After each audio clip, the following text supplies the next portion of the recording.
Muito bem, amigos do Notícias Agrícolas, de volta com vocês para abordar nesse instante o coronavírus, ou exatamente uma pessoa que foi atingida pelo coronavírus, que está em convalescência, mas passou maus bocados, e essa pessoa é uma pessoa muito querida, uma pessoa de muita responsabilidade, muito conhecida no Rio Grande do Sul, amigo antigo, e que vai servir de exemplo para a gente, ele está concordando com isso, de como é passar por esse problema, como enfrentar esse problema, como se portar e o que dizer para todos nós do Notícias Agrícolas. Eu falo nesse instante com o superintendente do Senar do Rio Grande do Sul, o meu amigo Eduardo Condorelli.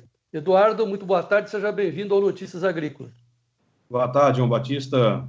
É um privilégio poder estar falando contigo agora, graças a Deus, em condições plenas para a gente poder conversar.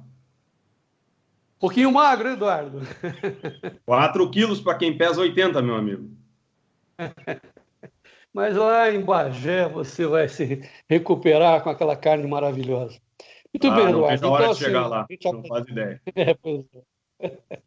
Então, assim, a gente agradece muito a sua disposição em abrir esse problema para a gente, um problema pessoal, para servir de exemplo e para que as pessoas tenham uma consciência maior sobre esse vírus, sobre essa epidemia.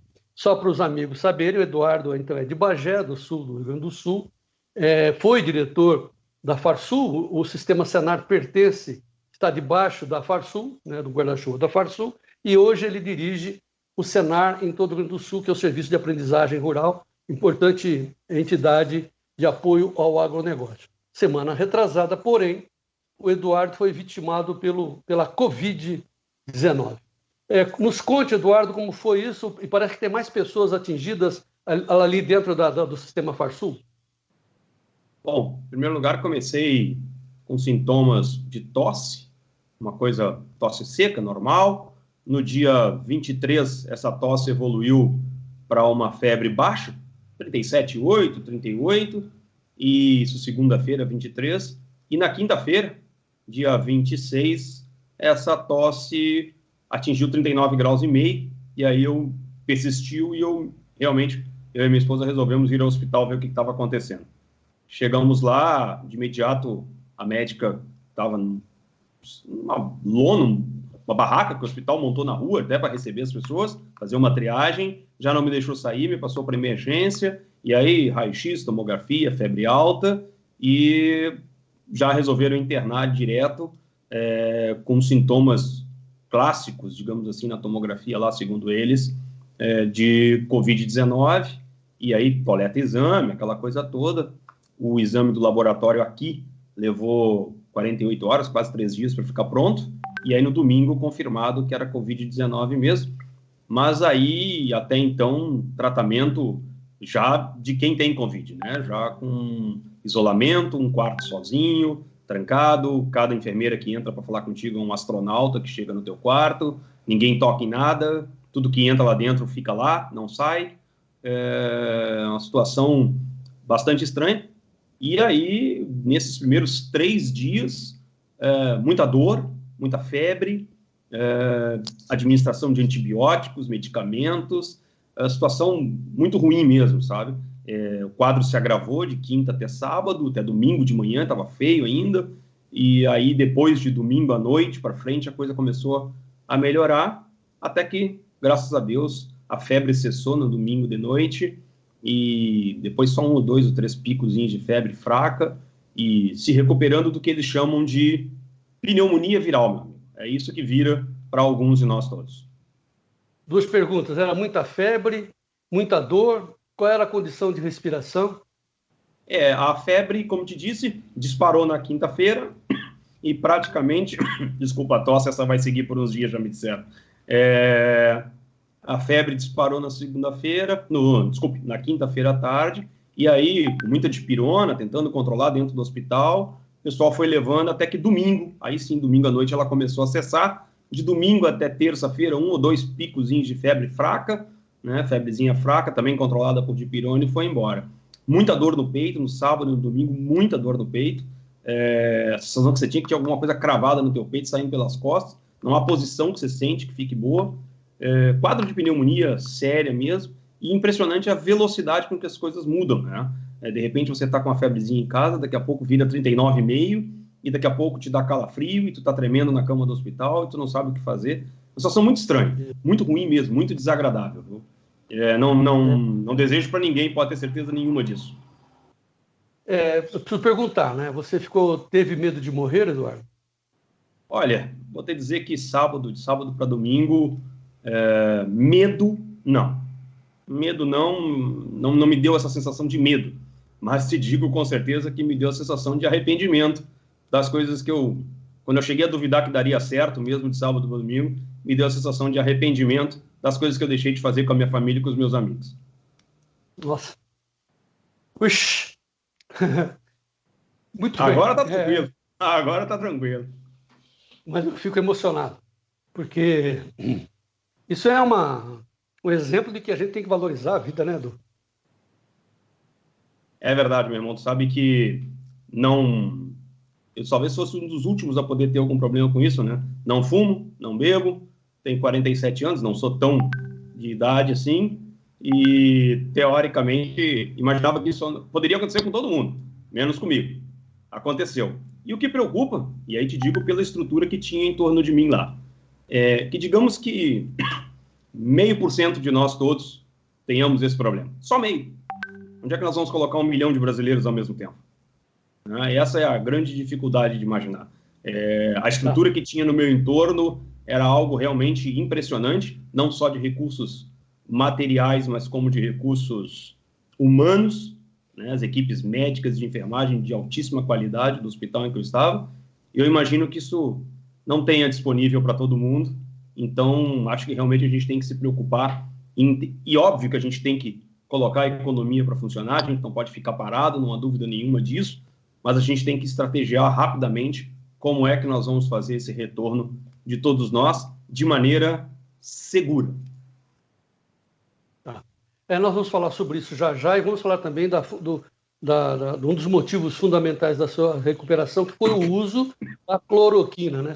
Foram vários medicamentos, entre eles a cloroquina. Vamos falar isso já já, para que mais pessoas entrem na nossa audiência e recebam, né, as suas informações, o seu exemplo de vida.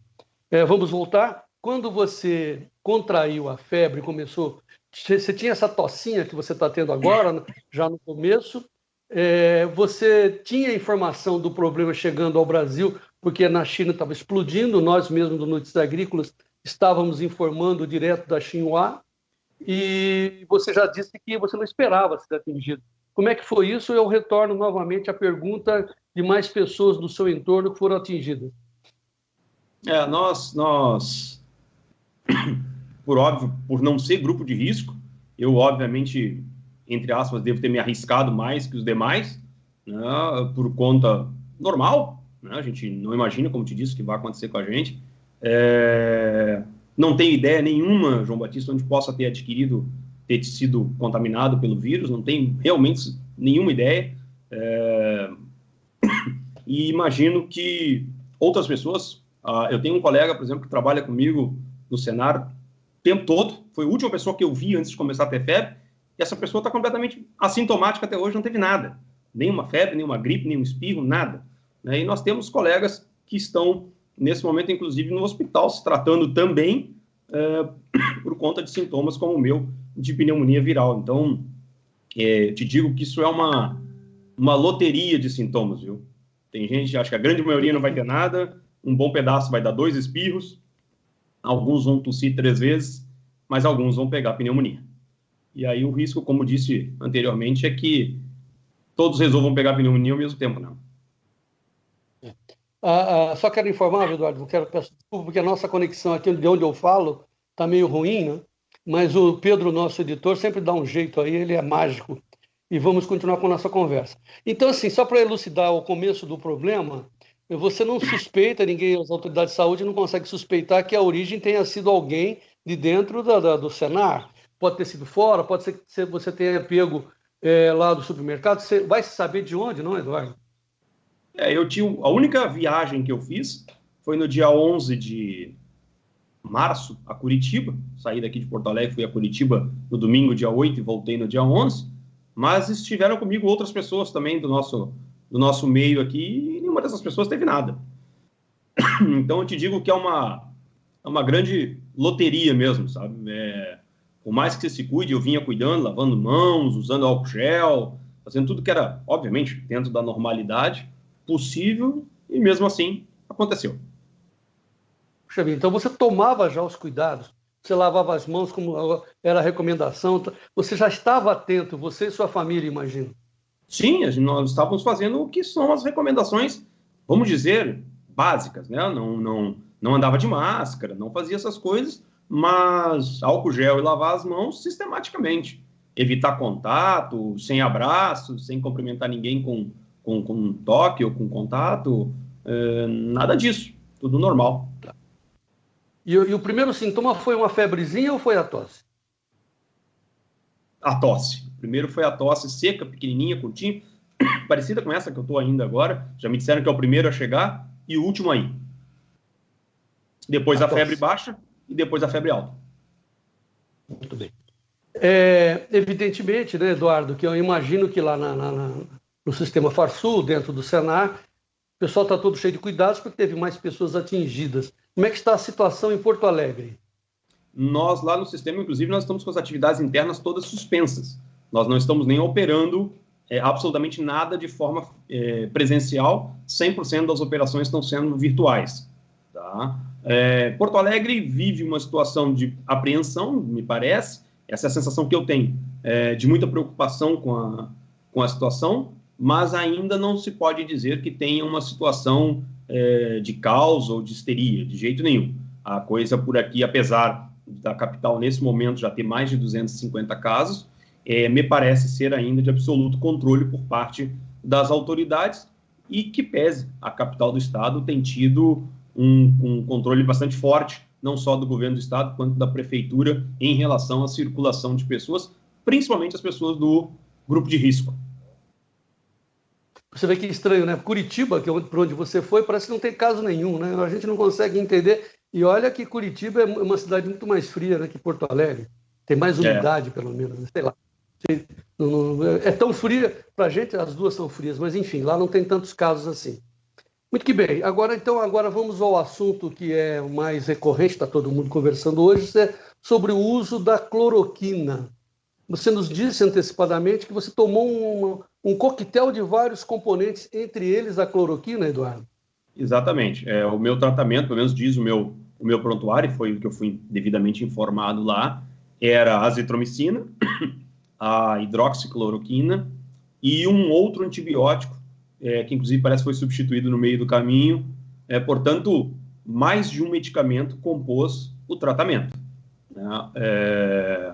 Me parece que esse mix, esse coquetel, é o que traz a solução. Se você me perguntar dentro da minha zootecnia se eu atribuo à cloroquina o melhor resultado do meu tratamento, eu vou ter que dizer que não sei te dizer. Porque, teoricamente, se usou pelo menos três princípios ativos no mesmo tratamento. Né? Agora, ela estava lá. Era uma das que estava no tratamento, sim, junto com a azitromicina e junto com outro antibiótico, como disse, que foi, inclusive, substituído no meio do caminho. A dúvida é se ela realmente faz parte ou não. Só um médico vai te dizer mesmo. Como eu te disse em uma outra oportunidade,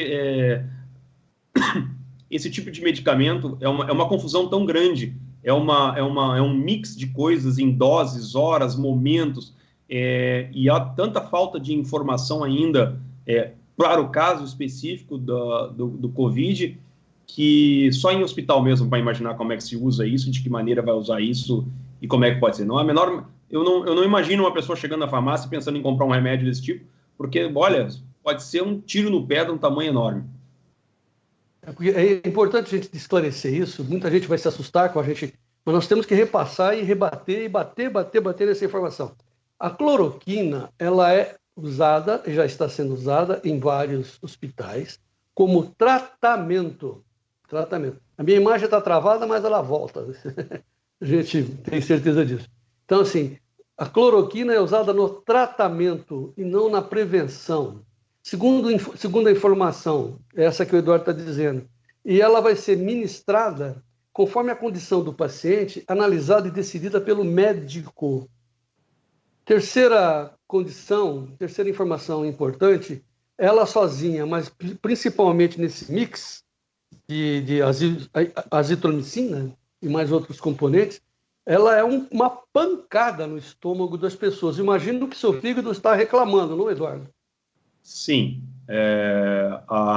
O que atrasou, inclusive, a minha alta por um dia a mais eram indicadores no meu hemograma, no exame de sangue, com relação ao fígado, que mostravam dados ainda alterados, provavelmente, eu não sei te dizer, mas provavelmente por conta da medicação, né? Ou seja, ainda há, inclusive eu tenho que voltar para fazer exame de sangue de novo ainda, para avaliar se está tudo ok mesmo, porque há indicadores de que essa cloroquina, não sei se da maneira com que ela é usada, ou por conta do tipo de doença que acaba dando por conta do coronavírus, seja o que for, ela tem lá um certo desdobramento no organismo da gente, que não é, assim, o mais desejado possível. Ou seja, né, quem está nos ouvindo, por favor, repassem, né, sejam porta-vozes dessa informação que os pesquisadores médicos nos transmitem. Não é como preventivo, não adianta, é só se prejudicar. É o médico que decide. Agora nós temos mesmo, agora entrar, né, no suporte do combate a essa doença, que é o que você disse, né? Você foi bem atendido num hospital que já estava preparado e para uma médica especialista. Será que todos terão essa sorte, esse dom divino? Você pode dizer o nome do hospital e do médico, Eduardo? Eu estive no Hospital Moinhos de Vento, aos cuidados da doutora Tainá Belli, que é infectologista, especialista na matéria, um hospital que, inclusive, segundo eu consegui apurar lá internamente, desde o início do mês de janeiro deste ano, vem se preparando para essa questão do coronavírus, porque tinha a compreensão de que esse momento chegaria para o Brasil, para o Rio Grande do Sul, no nosso caso aqui em particular. Te dizer, João Batista, que a todo momento ficou muito claro para mim lá que esse tratamento médico a qual a gente se refere, a própria cloroquina, azitromicina e tudo mais, sempre me venderam lá a ideia de que tudo isso seriam apenas obstáculos que se colocariam no caminho do vírus, tentando segurar ele, enquanto o meu organismo é que dava um jeito de criar anticorpos para matar a doença como um todo. Portanto, como tu disseste, né, essa medicação só serve para quem já está doente dentro de um hospital. Não há outra opção de uso, não há outra maneira de imaginar, porque quem vai resolver o problema mesmo é o corpo da pessoa. E quando você chegou no hospital, você chegou a ser conduzido para a CTI?